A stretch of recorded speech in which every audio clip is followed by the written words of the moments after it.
So one of my favorite ways of structuring water inside the cell is to induce external energy. And there's two primary ways that you can do that that are useful. One has two options, one of which I don't believe is that healthy, and the other one is better. So the first one is sunlight. Yes, thank you. Regular exposure to your sun on your skin. So walking outside of your car, from your car to the office and then back to your home with your long sleeve shirt on and long pants is not going to cut it. You'll get some benefit, but virtually none. I mean, less than 1 or 2% of the benefit you're supposed to get. So you need to be outside on a regular basis. You know, if you're fair skinned and a redhead and you don't have a lot of potential to absorb sun, then just maybe it's a few minutes. But for most of us, it's closer to 20 minutes or an hour or even 2 hours. It pretty much when the sun is up, like solar noon. So, and then you're going to get enough radiation into your body to help produce the structured water. And it of course makes vitamin D too.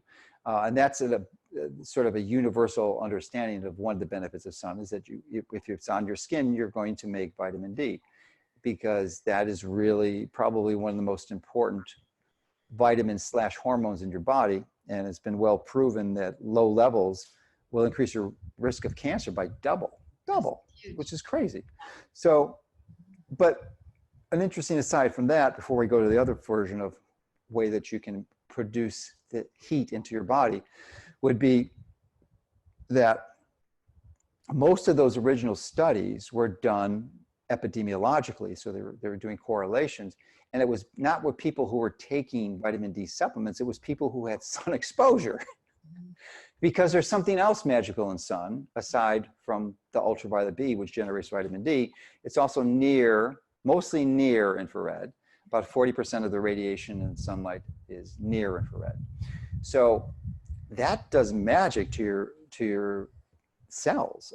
There's specific frequencies. We know like around 660 nanometers and 850 nanometers, and probably some others that have not as well studied in there, that will activate the specific proteins in your electron transport chain.